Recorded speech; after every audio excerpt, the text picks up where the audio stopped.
Buenos días a todos y a todas. Eh, Voy a comenzar con la presentación de la doctora Susana Porcel, eh, la que nos va a dar una ponencia.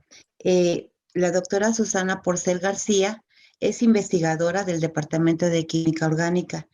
Eh, Ella cursó la licenciatura en Ciencias Químicas en la Universidad de Granada, en España, de 1996 al 2001. También realizó una estancia de investigación en Francia, en el Instituto de Química de Sustancias Naturales. El nombre está en francés. Eh, en el año del 2001 a 2003 con el doctor Simeón Arsenilládis. Eh, Después de esta estancia también realizó un doctorado en la Universidad Autónoma de Madrid, en el Instituto Catalán de Investigación Química, bajo la dirección del profesor Antonio M. Echavarren, en el año del 2003 al 2007. También llevó a cabo 2 estancias postdoctorales. La primera estancia en el grupo del doctor Didier Bourciot en la Universidad Sabatier Toulouse, en Francia. La segunda estancia estuvo con el doctor Juaristi en la CINVESTAP del Instituto Politécnico Nacional en México. Y la doctora se incorporó como investigadora en el Instituto de Química de la UNAM en el septiembre del 2010. Maestra, podemos comenzar. Tenemos una gran profesionista eh, que tenemos ahora. Por favor, maestra Susana Porcel. Bueno, buenos días a todos. Muchas gracias Todo por su amable presentación. Entonces voy a pasar a compartir las diapositivas. Y bueno, antes de todo saludar a los chicos que están viendo la conferencia. Muchas gracias por su interés en seguir aprendiendo. Ya sabemos que pues está siendo un poco pesado todo esto de tener tantos cursos a distancia, pero esperamos que estas conferencias como que les alivianen un poquito su día a día y les ayuden a mantener su interés para que vean un poquito qué hay detrás de tantas materias que estudian ustedes en preparatoria. Bueno, pues entonces les voy a hablar un poquito de la química organometálica, ¿no? Para que tengan una idea más certera pues, de lo que hacemos varios grupos de investigación de aquí, del Instituto de Química que trabajamos en esta área. Entonces comenzamos enmarcando qué es la química organometálica. Pues entonces ustedes saben de sus clases de química que pues la química es una disciplina que la podemos dividir en varias subdisciplinas y pues hay 2 que son como digamos que troncales o bueno, las primeras en las que se subdividió la química, que son la química orgánica y la química inorgánica, ¿no? Entonces, pues dentro de la química inorgánica, digamos que es lo que más trabajó al principio el hombre, ¿no? Pues para la extracción de los metales, para la fabricación de herramientas, para el vidrio, ¿no? Y a un ladito tenemos la química orgánica, ¿no? Y fue Berzelius el que le dio el nombre de química orgánica pues a todos los compuestos que vienen de los seres vivos, ¿no? Entonces tiene que ver con esos compuestos que están presentes en los seres vivos. Y digamos que durante la época de Berzelius, que fue un poco el que acuñó este término, pues se pensaba que estas sustancias solo podían generarse de seres que estuviesen vivos, de hecho, ¿no? O sea, no se podían producir de manera artificial. Y un estudiante suyo, Wöhler, accidentalmente sintetizó un compuesto orgánico pretendiendo hacer otra cosa, sintetizó la urea, ¿no? Y entonces, pues para él fue como muy sorprendente porque él era pues un discípulo muy disciplinado de su maestro, de su profesor, y creía firmemente en esta idea de que pues no se podían generar estas compuestas orgánicas así de manera artificial, sino que se requería de una fuerza vital, ¿no? Y de hecho, pues su profesor como que él no le dio mucha importancia a ese descubrimiento y le dijo, bueno, sí, pero tú sigue con tus investigaciones, pero esto fue bueno, con el tiempo se entendió la magnificencia de este descubrimiento y fue un poquito paralelo a lo que más recientemente pues hemos hecho con el clonar, por ejemplo, la oveja Dolly, ¿no? Pues algo como que, digamos, que se encuentra en manos de Dios y que lo hizo el de compuestos orgánicos y se diferencian de los inorgánicos en que su componente principal es el carbono, ¿no? Hay otros elementos que están unidos al átomo de carbono, como son el hidrógeno, y pues en menor proporción tenemos algunos otros elementos como son el oxígeno, el nitrógeno, el fósforo y también algunos halógenos, ¿no?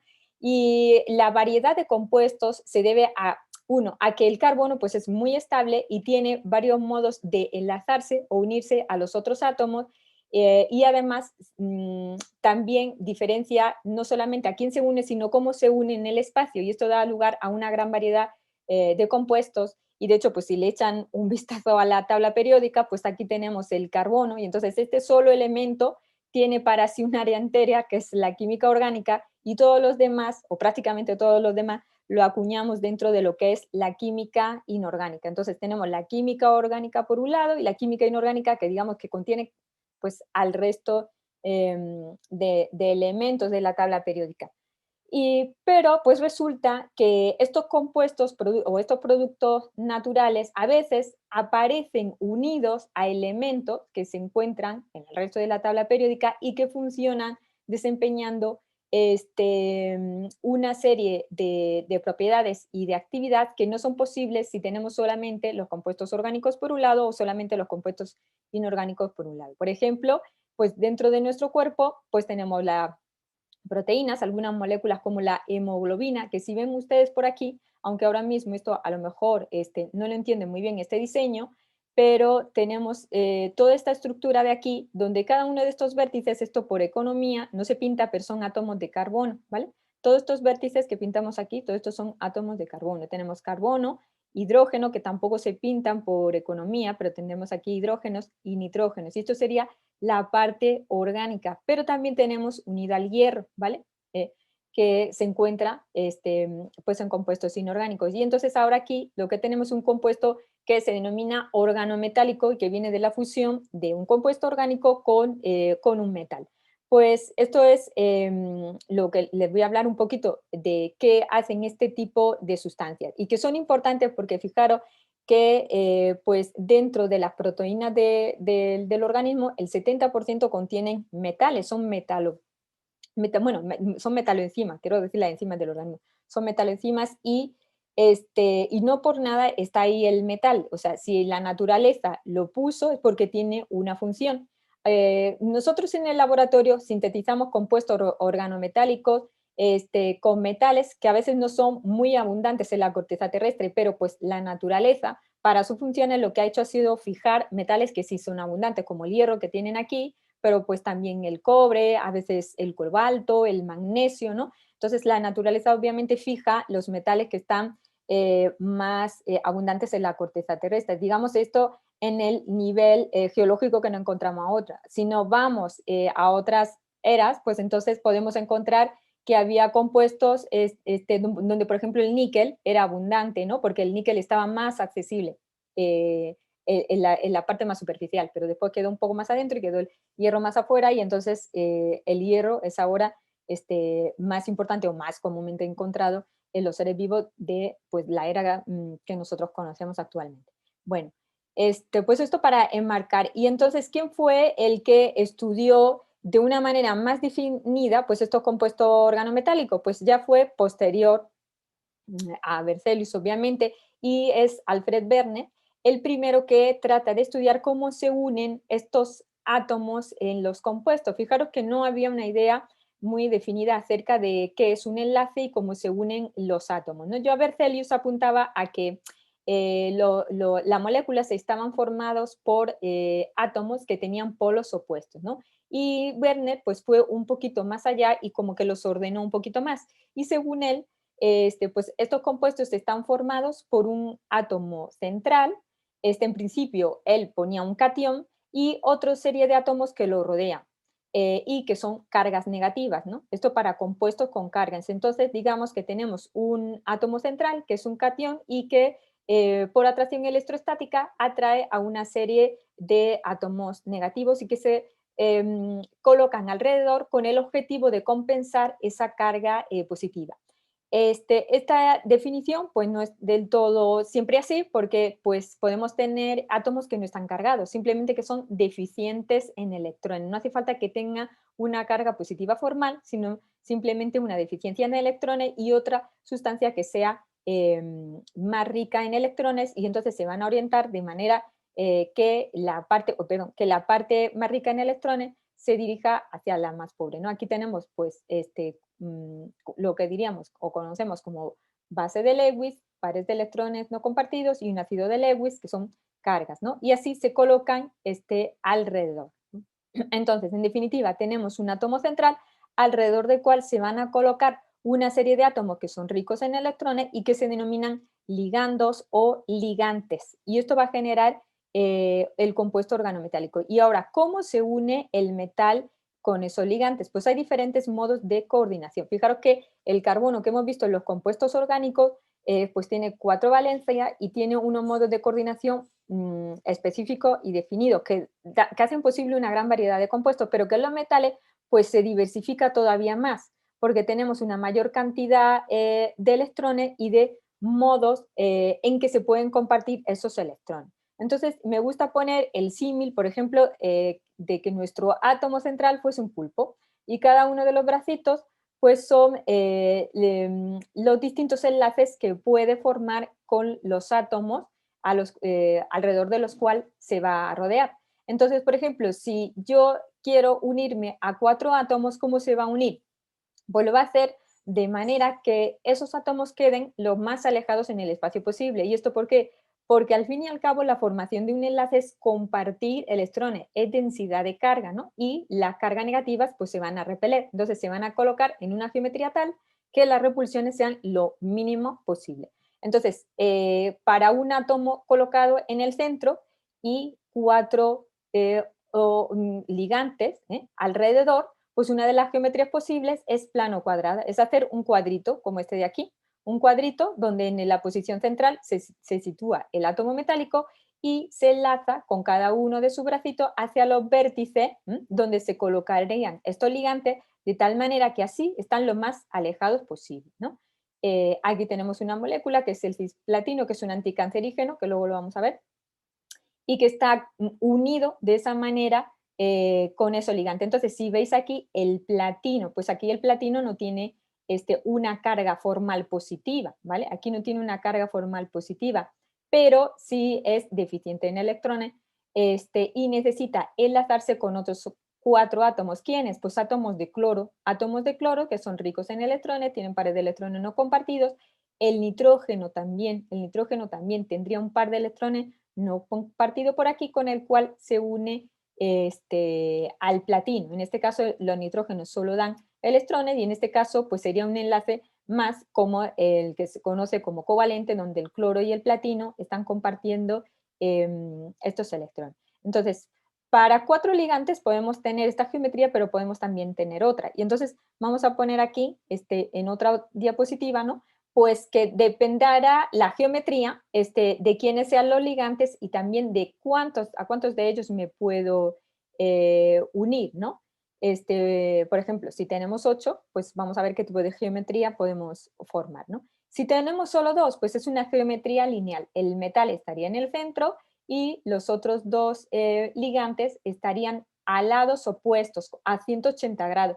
Porque si los ponemos a 90 grados, entonces no es la distancia máxima a la que se podrían encontrar los pares de electrones. Lo más alejado posible es a 180 grados. Entonces la geometría lineal es muy estable. ¿Podemos encontrar una geometría angular con cierto ángulo? Pues también la podemos encontrar. Fijaros, por ejemplo, en la molécula del agua, ¿no? Pero bueno, depende de quién sea el átomo central, cómo se enlace, ¿no? Siempre buscando la mayor estabilidad, ¿no? Pero una de las geometrías más estables es la geometría lineal, donde el átomo se coloca en el centro y los otros dos ligantes se encuentran a 180 grados. Si me tengo que unir a 3 ligantes, pues entonces voy a colocar lo más separado posible que pueden estar estos ligantes, es colocarlos cada uno a 120 grados. Geometría plano cuadrado. Y si tengo 4, pues entonces lo voy a colocar hacia los vértices de un tetraedro. Entonces, para ponerlo lo más separado posible, el metal se tiene que colocar, si imagináis un tetraedro, pues lo que sería en el centro y los ligantes hacia los vértices de ese tetraedro. Entonces, esta sería otra geometría, una geometría a la puede preferir esta o puede preferir, por ejemplo, la plano cuadrada. El paladio, el platino, le gusta mucho el rodio, le gusta mucho la plano cuadrada. Por ejemplo, níquel preferiría esta de aquí. También si tenemos 5, pues tenemos aquí esta bipirámide trigonal, donde ahora tenemos 3 en un plano, lo más alejado posible estos 3, y ahora uno hacia arriba del plano y otro hacia abajo del plano, ¿vale?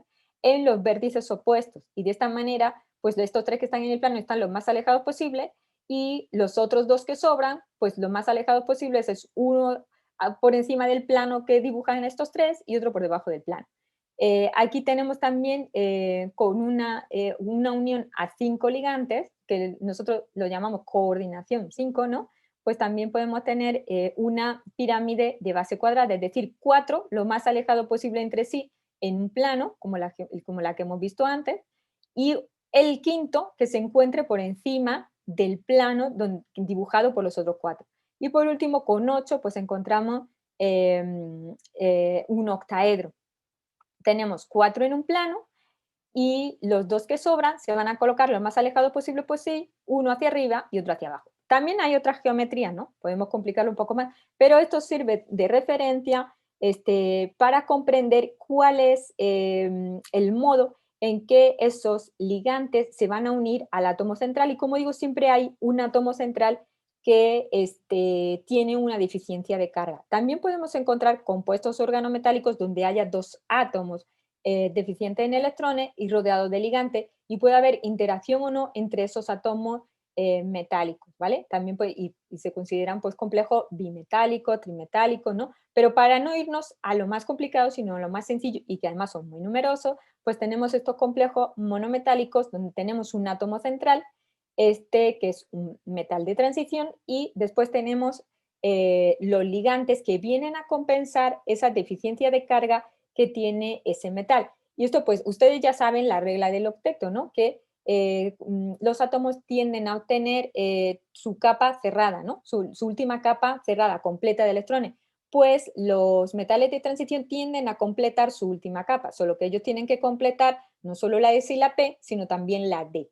Y para ello, pues lo que hacen es rodearse de otros ligantes, ¿no? Para llenar esa capa D lo máximo posible. Lógicamente, si tienen pocos electrones en la capa D, por ejemplo, acordaros por ejemplo del titanio, pues necesitaría muchos ligantes para llegar hasta rellenar toda su capa D, y entonces no va a poder unirse a todos porque estéricamente no cabe, ¿vale? Pero lo que van a hacer es tender a completar esa capa de electrones porque eso le da una mayor estabilidad al compuesto. Bueno, y ya que hemos hablado un poquito de cómo se unen, pues vamos a ver algunos ejemplos que ustedes conocen y que tal vez no eran conscientes de que eran compuestos organometálicos. Por ejemplo, tenemos la clorofila, ¿no? Pues la clorofila es un pigmento, ¿no? de las plantas, y que la clorofila, pues es como, si vosotros lo pensáis, es como una antenita que tienen las plantas para captar la luz, y esto lo saben ustedes de biología, lo transforman la energía luminosa en energía química, ¿no? ¿Y esto cómo lo hacen? Pues van a utilizar esta moleculita de aquí, que se llama la parte orgánica porfirina, y dentro tenemos un magnesio, como veis es un metal que es abundante en la corteza terrestre, y fijaros que está unido a átomos de nitrógeno, ¿vale? Estos átomos de nitrógeno le van a estar dando los electrones que al magnesio le faltan para estar más estable. Y como ven aquí, esta doble rayita de aquí quiere decir que este carbono con este carbono está unido mediante doble enlace. Cuando tenemos dobles enlaces, los electrones, digamos que están más accesibles, pueden pueden moverse un poco más que cuando tenemos enlaces sencillos. Cuando tenemos enlaces sencillos están más confinados en una región del espacio. Cuando tenemos enlaces dobles, digamos que están más disponibles. Cuando llega la luz, esos electrones son capaces de interaccionar con esa luz, recibir esa luz y pasar a un estado de energía más alto, ¿vale? Y de esta manera luego van a hacer, bueno, van a transferir esa energía a otras, ¿no? Pero ya están interaccionando con la luz y absorbiéndolo, ¿para qué? Para pasar a otro estado de energía, o sea, está captando la luz, no la reflejan, sino que la absorban y ellos pasan a un estado de energía más alto que luego tiene una consecuencia y de esta manera estamos captando esa energía luminosa. Y fijaros pues que aquí tenemos una molécula orgánica grande unida al metal. Más ejemplos, pues un ejemplo que es muy de México es el ácido cármico, ¿no? Pues el ácido cármico es el color, fíjense, es el rojo carmín, es este rojo bonito, brillante, carmín, ¿no? Que ven ustedes, pues para pintarse los labios, pero que también se encuentra en muchos colorantes de alimenticio. Este rojo carmín es un rojo que era muy difícil de conseguir. De hecho, si os preguntáis por qué muchas banderas tienen el color rojo, por qué, digamos, la túnica de los reyes era rojo, porque rojo simbolizaba poder, o sea, era un color no fácil de conseguir, ¿no? Pero pues aquí en América se conseguía no tan difícilmente de la cochinilla que ataca al nopal. Resulta que este insecto se puede secar y se puede tratar para generar este tinte. Entonces, lo que se hace o lo que se hacía era tomar la cochinilla, secarla y después se trataba con la lumbre, que es un sulfato de aluminio, y con cal, y se formaba este compuesto, ¿no? Lo que tiene dentro la cochinilla es la parte orgánica, ¿vale? Después, pues nosotros lo tratamos con el sulfato de aluminio y se forma ya el compuesto organometálico, donde veis que el aluminio lo que está haciendo de nuevo es unirse a átomos de oxígeno que le van a dar pares de electrones para rellenar su octeto, ¿no? Que es lo que quisiera tener más electrones, ¿no? Bueno, pues entonces, después de hacerle el tratamiento a este extracto de la cochinilla con el sulfato de aluminio y con la cal, se obtiene el ácido cármico. Y es un colorante, como digo, que es bastante resistente, que da un color rojo brillante muy bonito y tiñe muy bien las fibras de origen orgánico. No tanto, por ejemplo, el algodón no, pero sí, fibras orgánicas, sí, por ejemplo, la lana, ¿no? La seda, la tiñe muy bien, ¿no? Y como digo, pues era un colorante que era muy difícil de obtener, ¿vale? Otro tipo de colorante, en donde también tenemos un complejo organometálico, pues el ferrocianuro, ¿no? Es el ferrocianuro férrico, donde tenemos un compuesto que tiene hierro y iones ciano. Y da este color azul tan bonito que se denomina azul de Prusia. Azul de Prusia se le denominó así porque fue el color con los que se tiñó el uniforme del ejército prusiano por allá en el siglo XIX.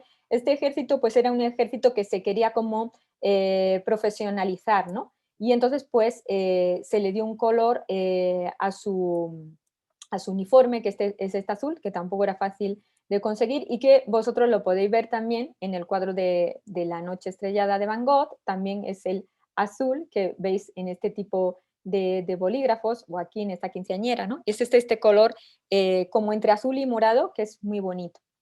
Bueno, esto para que sepáis que muchos de los tintes pueden ser complejos organometálicos, pero ¿dónde podemos encontrar también estos compuestos organometálicos? Pues también en los fungicidas.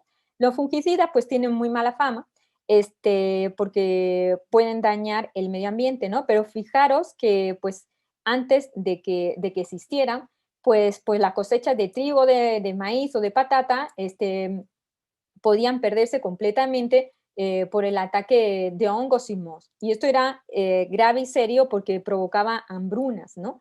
Sin embargo, con los fungicidas pues se consiguió controlar las plagas. Otra cosa es que pues hay que evolucionar cada vez a cosas más inocuas con el medio ambiente, pero cumplen una función muy importante y permiten mantener la producción de compuestos alimenticios a un rendimiento muy alto, ¿no? Fijaros que somos muchas personas en el planeta y necesitamos que las cosechas, pues que no venga una plaga de moho y de hongo y acabe con ellas, ¿no? Pues algunos de ellos, por ejemplo, que es comerciales, el acetato de fentina, pues tiene, estos que veis aquí son anillos de 6, donde tenemos enlace doble carbono-carbono, tenemos este enlace a oxígeno y aquí tenemos el estaño. Aquí tenemos uno de cobre, que es el quinoliato de cobre 8. Y esto, como digo, evitan las plagas de los mohos y los hongos. También los tenemos como anticancerígenos. Y aquí tenemos el compuesto que teníamos antes, que se llama cisplatino, que tal vez que ustedes han escuchado cuando se habla de las terapias contra el cáncer, cuando se aplica lo que se llama quimioterapia, ¿no? Pues es este compuesto. Este compuesto lo que hace es que atraviesa la membrana de las células, ¿no? Al atravesar la membrana, algunos de sus átomos de cloro se va a intercambiar por moléculas de agua que están ahí en el citoplasma y después es capaz de atravesar la barrera del núcleo y llegar hasta el ADN. Y él, igual que se coordina o se une al átomo de cloro, al oxígeno, para que le dé densidad electrónica, se puede unir por ciertos puntos a la molécula del ADN para compensar esa deficiencia de carga. ¿Y qué pasa? Que al hacerlo impide la replicación del ADN, ¿no? Y entonces, ¿qué ocurre? Pues que ya no puede ni repararse la célula, ni duplicarse y finalmente muere, ¿no? El problema es que no es tan específico solo para las células cancerosas, puede atacar a otra y por eso también tiene efectos adversos, ¿no? Y bueno, está siendo reemplazado por otros, ¿no? Que son más selectivos, pero pues también ha permitido en muchas ocasiones salvar vidas. Otros tipos de anticancerígenos, pues tenemos el titanoceno, pues que sería un análogo en donde tenemos el titanio y tenemos estos compuestos que son anillos de 5. Esto que ven así como un circulito es una manera más simplificada de representar los dobles enlaces. Aquí tendríamos un doble enlace por aquí, otro por aquí, y aquí tendríamos una carga negativa. Esta carga negativa, pues digamos que se movería también alrededor de estos 5 átomos y por eso se pone como un circulito, porque los electrones están circulando por los 5 átomos. Y luego tenemos el gadolinio, que es que tiene como metal el gadolinio y tiene oxígenos y nitrógenos. Bueno, y otra aplicación que pueden tener los compuestos organometálicos y que ustedes, pues, si tienen algún padecimiento que necesite que se vea algún órgano, cuando le hacen unos rayos X, pues es el gadoteridol. Estos son sustancias que se utilizan que se llaman agentes de contraste. Y lo que hacen es que pues, son inyectados en sangre y lo que hacen es que se van localmente a un tejido, por ejemplo, aquí estamos viendo el corazón, ¿no? Y lo resaltan. ¿Por qué? Porque como que modifican las propiedades con las que interaccionan con las moléculas que hay alrededor. Y entonces esto hace como que se vea de relieve. Y de esta manera se puede ver pues esta zona, ¿no? Y se utiliza pues para hacer diagnóstico. Esto lo utilizan en medicina para hacer diagnóstico. Entonces es también un compuesto que tiene coordinación con un ligante orgánico. Y la última aplicación de la que quería hablaros y que es muy grande es la de la catálisis. Los compuestos organometálicos se utilizan en catálisis. Entonces vamos a hablar un poquito de qué es la catálisis.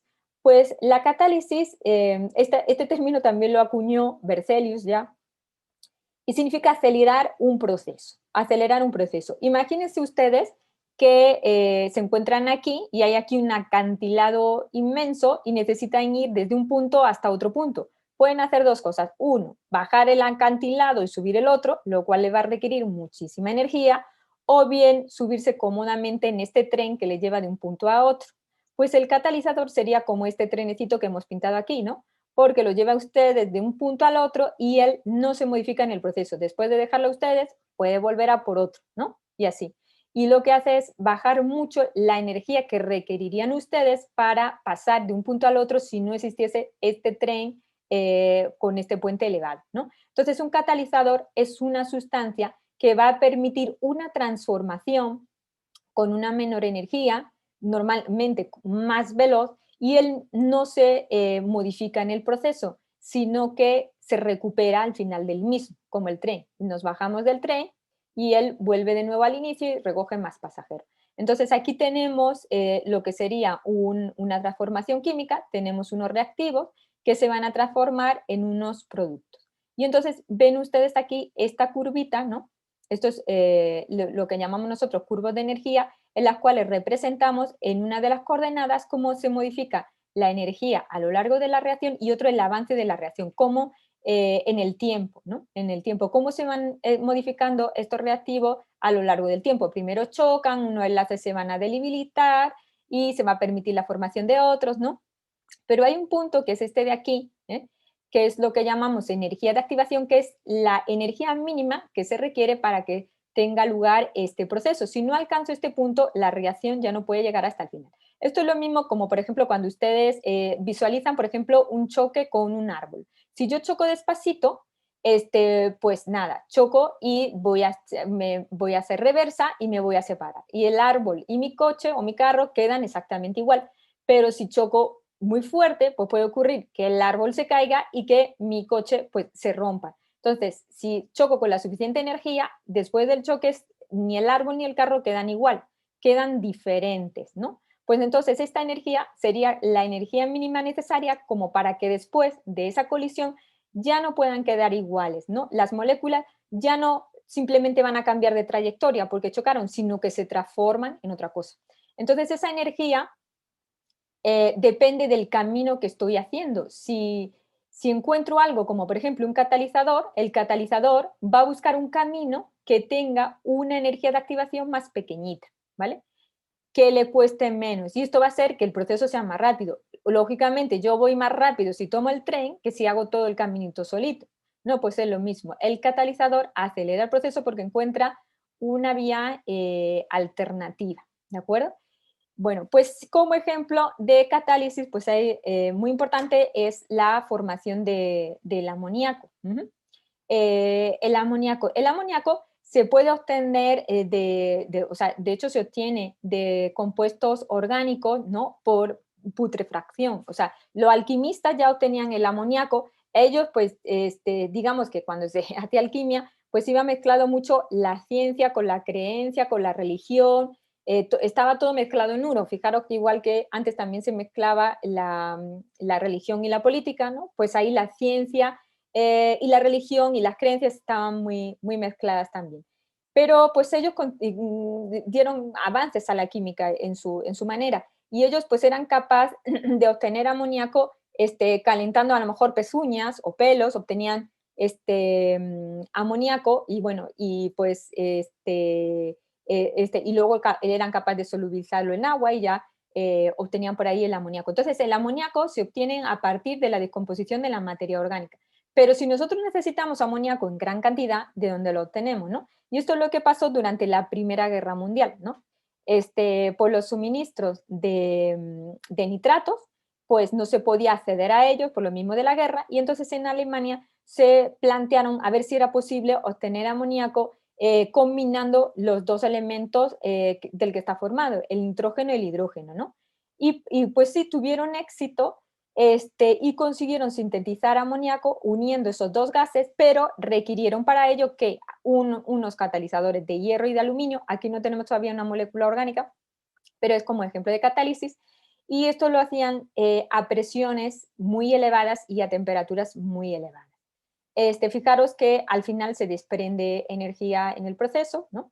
O sea, es termodinámicamente favorable, pero para que ocurra necesito un catalizador que hace posible que ese nitrógeno y ese hidrógeno reaccionen para formar amoníaco. Y entonces vamos a seguir un poquito hablando de catálisis, que es donde más papel o un papel más relevante ejercen los compuestos organometálicos. Entonces, para que sepan ustedes, cuando hablamos de catálisis, que hay dos grandes grupos de catálisis diferentes. Uno que es la catálisis heterogénea y otro que es la catálisis homogénea. En la catálisis heterogénea o los catalizadores heterogéneos actúan en una fase diferente a la de los reactivos. Es decir, por ejemplo, mi catalizador es un sólido y mi reactivo es un gas, como en el ejemplo que veíamos antes. Teníamos nitrógeno, hidrógeno, y el catalizador pues es un sólido, hierro y aluminio, ¿vale? Y luego tenemos los catalizadores homogéneos que se encuentran en la misma fase de los reactivos que están utilizando. Es decir, los dos se encuentran disueltos en un disolvente, que en la mayoría de los casos, ¿no? Los dos se encuentran disueltos en... La diferencia, tenemos diferencia entre ambos y a veces unos son buenos para una cosa y otros son buenos para otra cosa. Los catalizadores heterogéneos, lo fácil que tienen es que amoníaco, pues yo directamente lo puedo separar fácilmente porque es un gas. Abro, sale mi gas y me recupero mi catalizador, ¿no? Son fáciles más o menos de preparar, y digamos que el centro activo, donde ocurre esa reacción, pues se encuentra inmovilizado en un soporte y entonces esto evita que este metal se llegue a desactivar. Pero los catalizadores homogéneos tienen una ventaja muy importante y es que son muy selectivos. Es decir, yo puedo diseñar qué parte de una molécula la quiero transformar. En cambio, en un catalizador heterogéneo no es tan selectivo. Es decir, es como que pues si yo voy a meter hidrógeno, pues el hidrógeno se va a introducir en todas las posiciones donde pueda haber hidrógeno. En cambio, con los catalizadores homogéneos lo puedo hacer como más específico para que vaya justo a donde yo quiero. Y bueno, entonces son mucho más selectivos, los puedo diseñar con precisión. ¿Por qué? Porque ahora van a ver cuál es la diferencia con un ejemplo, ¿no? Pero puedo establecer un diseño formando enlaces, ¿no? Entonces, ejemplos de catalizadores heterogéneos. Pues algo que tienen ustedes que pueden ver en el día a día es en el convertidor catalítico de los carros, de los coches. Entonces, para evitar emitir gases contaminantes, antes de que salgan del tubo de escape, estos gases pasan por el convertidor catalítico, que lo tenéis puesto aquí, que es una malla que contiene diferentes metales, rodio, paladio, y lo que hacen es que cuando pasan por aquí los gases, rápidamente pues, el CO pasa a CO2 y entonces ya contaminamos un poquito menos, ¿no? Entonces los gases pasan por aquí, y ya el catalizador pues no hace falta ningún tratamiento más, pasan a través de él y ya. Y luego tenemos, como ejemplo de catalizador homogéneo, pues las metaloenzimas, ¿no? Por ejemplo, le puse aquí la carboxipeptidasa, que es una enzima que rompe el enlace peptídico y que se encuentra en el estómago y nos permite digerir mejor, ¿no? Entonces, esta, pues, se encuentra en el estómago, se encuentra disuelto y se encuentra en la misma fase que los alimentos, que son los que vamos a degradar. El inconveniente de los catalizadores estos homogéneos es que una vez finalizado el proceso yo los tengo que separar. Tengo que separar mi catalizador de mi producto que he obtenido, ¿vale? Bueno, y hay ejemplos en los que se utilizan estos catalizadores organometálicos. Pues uno es una polimerización y a escala industrial es muy importante, que es la del etileno, ¿no? Bueno, esta inicialmente se desarrolló por Ziegler-Natta y utilizaban un catalizador a base de titanio, ¿no? Para que vean, luego estos catalizadores han sido mejorados por otros que tienen estos compuestos orgánicos aquí adheridos, ¿no? Que son más efectivos, y estos en particular reciben el nombre de complejos de tipo sándwich, y esto viene a que estos átomos de zinc, ¿no? Se encuentran donando electrones sobre el circonio y se disponen como si tomáramos dos rebanadas de un sándwich, ¿no? En esa geometría, digamos, y digamos porque ocupan como las caras del circonio, ¿no?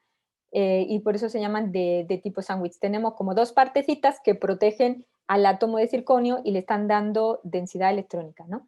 Entonces, pues tenemos aquí, ¿qué pasa cuando polimerizamos el etileno? pues sintetizamos el polietileno, ¿no? Este polietileno que puede ser lineal o ramificado y que tiene una serie de propiedades y, bueno, y que los utilizamos para generar los plásticos. ¿El polietileno en qué tipo de plástico se usa? Pues, por ejemplo, en la bolsa de supermercado, se utiliza también para los chalecos antibalas, también en los juguetes de los niños, en los envases del champú, ¿vale? Si queremos algo que sea más duro, más resistente, entonces vamos a utilizar otra unidad para polimerizar, que es el propileno, ¿no? Entonces, veis que, como en el ejemplo anterior, yo parto de esta molécula y lo que voy a hacer es repetirla muchas veces. Y eso es el polímero. Estos son polímeros que nosotros sintetizamos artificialmente, pero pues también hay polímeros orgánicos, como por ejemplo el ADN, la celulosa, la seda, todo eso son polímeros, son repeticiones de un fragmento a lo largo de la cadena, ¿no? Pues con el propileno lo que estamos haciendo es ese plástico más duro. Y entonces esto nos permite, por ejemplo, son los plásticos que nosotros utilizamos en los tuppers que ustedes usan, ¿no? Por ejemplo, que sí se pueden calentar en el microondas, porque el problema de calentar un recipiente que no sea tan duro en el microondas es que se puede desprender parte del plástico, entonces lo podemos ingerir con los alimentos. Entonces, por eso siempre hay unos recipientes que sí puede decir apto para microondas o no apto para microondas. Y aparte también seguro que a ustedes, perdón, les ha pasado que meten uno de sus tuppers y se deforma, ¿no? Y esto se debe a pues que pues no era apto para calentarlo al microondas, no era apto para esa temperatura y llega a deformarse, ¿no? Pero si están hechos de polipropileno, pues no. Y bueno, otro aspecto muy importante también de los compuestos organometálicos es que al ser muy selectivo nos permite sintetizar compuestos con una gran precisión en su diseño y en su disposición en el espacio. Todavía no están muy familiarizados con la estructura tridimensional de las moléculas, pero las moléculas no solamente tienen una estructura bidimensional, es decir, que si yo tengo, por ejemplo, la molécula de metano que tiene un carbono y 4 enlaces a hidrógeno, la pinto cada uno de los hidrógenos hacia los vértices de un plano, como habíamos visto. No, ese metano es tetraédrico, ocupa un volumen en el espacio. Y lo que ocurre es que el carbono puede tener 4 sustituyentes diferentes. Y si nosotros pintamos esta molécula de carbono que tiene sus 4 sustituyentes diferentes y yo pongo aquí una línea imaginaria como si fuera un espejo y voy a imaginar que esto es un espejo y voy a copiar esta molécula en el espejo. Entonces, si esto fuera un espejo, aquí pinten ustedes una línea imaginaria, entonces si aquí tengo un bromo, aquí tengo un bromo. Si aquí tengo un hidrógeno, aquí tengo un hidrógeno. Si aquí tengo un metilo, aquí tengo un metilo. Y si aquí tengo un etilo, aquí tengo un etilo. Así quedaría la imagen especular de este compuesto, ¿no? Si pongo un espejo, pues tengo que ver al otro lado del espejo exactamente lo mismo. O sea, el hidrógeno aquí, el metilo aquí y el etilo hasta atrás. Pero ahora, si ustedes intentan superponer esta molécula con esta, es imposible que coincidan. Aquí, bueno, no lo van a ver, pero imagínenselo, por ejemplo, con sus manos, ¿no? Sus manos también tienen esa propiedad. Nosotros decimos, la mano derecha con la mano izquierda son iguales, pero todas tienen un dedo pulgar, un dedo índice, un dedo corazón, pero ahora intenten superponerlas de manera que coincidan exactamente. Si intentan superponerlas así, cada uno, si intentan poner la mano derecha sobre la izquierda, ¿no? De manera que una palma quede abajo y coloco, digamos que pongo palma con dorso, lo que ocurre es que los dedos pulgares quedan a lados opuestos, y si uno palma con palma, pues no las puedo exactamente superponer, no puedo ponerlas exactamente en la misma posición. ¿Por qué? Porque una es la imagen especular de otro. Eso igual pasa con nuestros pies. ¿Por qué mi zapato izquierdo no me entra en mi pie derecho? Porque es la imagen especular, porque si yo coloco un espejo entre mis dos pies, los dedos más gorditos quedan en el mismo punto, pero si me intento poner el zapato izquierdo en el pie derecho, resulta que donde tenía que estar el dedo pulgar, ahora tengo el dedo más chiquitito, ¿no? Entonces, son imágenes especulares no superponibles. Lo mismo pasa con las orejas, ¿vale? Hay partes del cuerpo y resulta que nuestros receptores, por ejemplo, olfativos, son capaces de distinguir entre una molécula que tiene una geometría y la otra. Puede distinguir nuestro receptor olfativo, por ejemplo, entre estas moléculas que son imágenes especulares una de la otra. Y también muchas de las metaloenzimas del organismo son capaces de distinguir entre una y otra porque no son exactamente iguales. Por ejemplo, el limoneno. El limoneno es un terpeno, ¿no? Y esta molécula pequeñita es la que, bueno, es la que le da el olor a la naranja y al limón. Pues hay dos tipos. Uno que tiene, digamos, esta rayita que ven hacia aquí, significa que este enlace está por detrás de este plano. Si la pintara toda continua, significaría que está por delante. Entonces, este carbono puede tener este grupo hacia atrás del plano o hacia adelante del plano. Y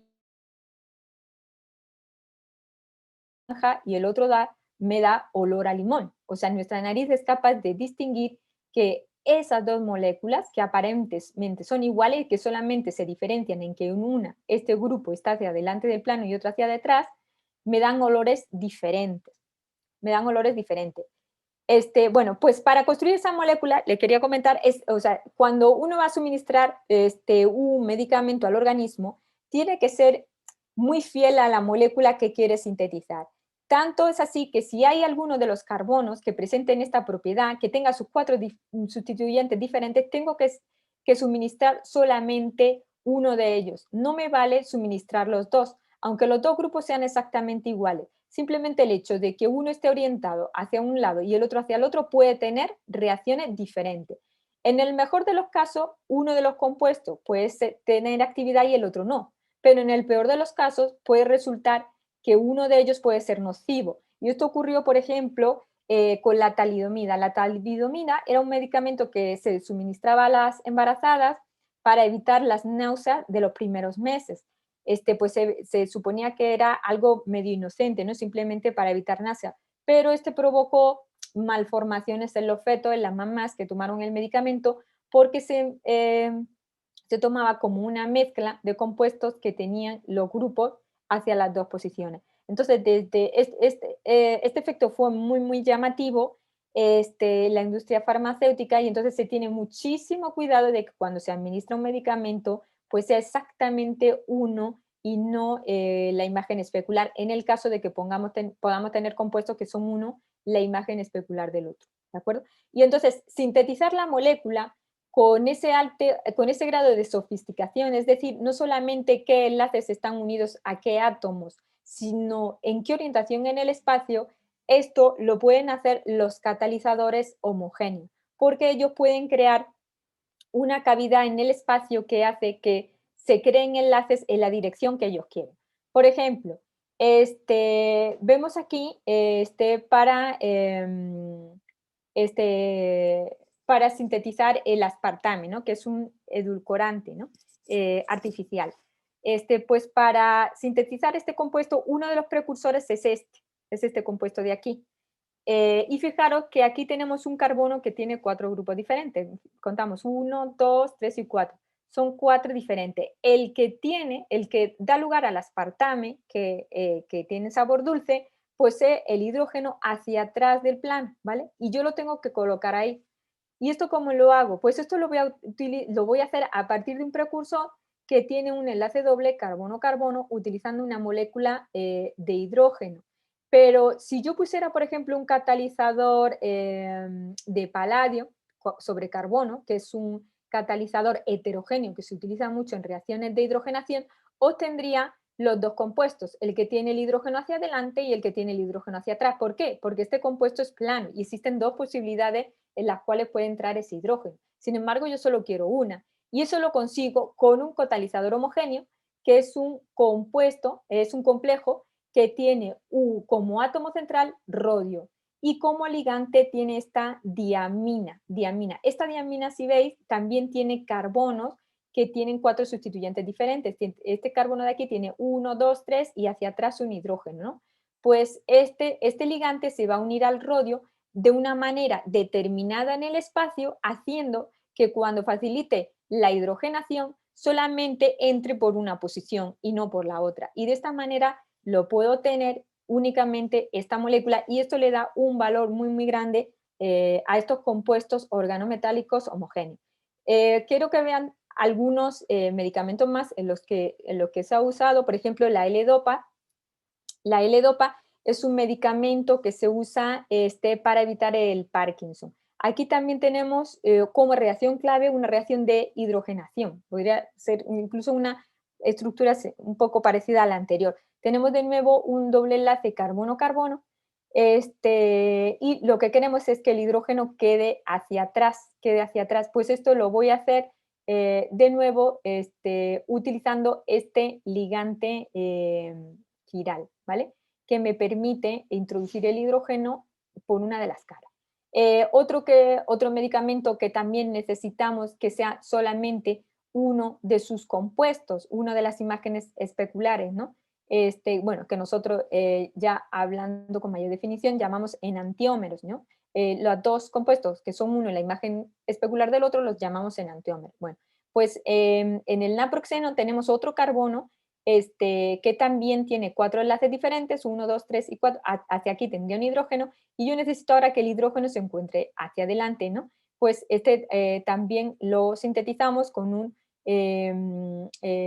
compuesto organometálico que me permite que el hidrógeno quede exactamente en la posición que se requiere. Entonces, como ven, estos compuestos organometálicos, como yo puedo diseñar quién es la cadena que está unida a él, y al diseñar la cadena que está unida a él, puedo diseñar no solo qué átomos están unidos, sino también su geometría en el espacio, puedo hacer que las reacciones sean más selectivas. Y lo que se busca con estos catalizadores homogéneos es mimetizar un poco las enzimas del organismo, claro, a escala pequeñita. Las enzimas del organismo pues son moléculas muy grandes que van a crear un hueco con un tamaño adecuado, con la orientación adecuada para recibir a una pequeñita molécula que es con la que van a trabajar y van a hacer que se transforme exactamente como se quiere, ¿no? Respetando las posiciones del espacio y pues la reactividad que se busca, ¿no?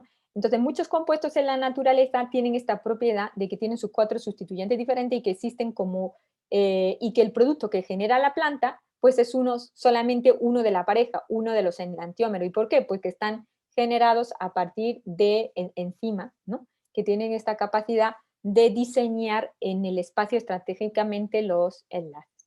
Bueno, pues entonces, para que se lleven una idea global y no se lleven así las ideas sueltas, pues nosotros podemos utilizar estos compuestos organometálicos en colorantes, como hemos visto, ¿no? Lo podemos usar como anticancerígenos, como agentes de contraste y también como catalizadores. Es muy importante en la industria química esos catalizadores que me permiten que procesos que costarían mucha energía, mucho tiempo, tengan lugar con costos menores y con tiempos de reacción menores. Bueno, y sería todo lo que os quería compartir. Gracias, maestra. Excelente Ajá. presentación. Muy clara, muy didáctica, ¿no? Muchas gracias. No sé si hay algún comentario, alguna duda. Profesores, profesoras, alumnos, alumnas. ¿Hay alguna pregunta, un comentario? Yo, maestra Yolanda. Sí, maestra Tere, Bueno, por en favor. primer lugar, agradecer a la doctora su presentación y efectivamente, como has comentado, muy didáctica porque en el caso de nuestros chicos, en especial de sexto semestre, que con estas situaciones que estamos viviendo dentro de los planteles, uno de estos temas se va. Con respecto a los chicos, yo siempre les hice el énfasis sobre la tetravalencia del carbono y aquí la doctora nos ha mostrado muchas de esas funciones de la tetravalencia en los diferentes compuestos y algunas de las funciones químicas presentes. Y además la utilidad con el contexto cotidiano, ¿no? Esa importancia de los compuestos del carbono y los compuestos organometálicos, ¿no? Las diferentes formas de actuar e intervenir en las sustancias, que ya sea para cuestión médica o cuestiones de productos para mejorar, para hacer más fácil nuestra vida con respecto a los plásticos y demás, ¿sí? Y en el caso de la médica, ¿no? Donde en algunos son para hacer el contraste. Yo creo que la presentación que nos ha dado nos da muestra de la gran utilidad de este tipo de compuestos y de la química del carbono en especial. Muchísimas gracias. Gracias. Gracias, maestra, por sus comentarios. Gracias, maestra. Maestra Tere. Pues. Sí, veo 2 manos levantadas, maestra. Sí. Miriam. Hay una pregunta. ¿Será posible tener la presentación o sería mucho pedir si nos comparten la grabación? Sí, maestra. Sí, Sí.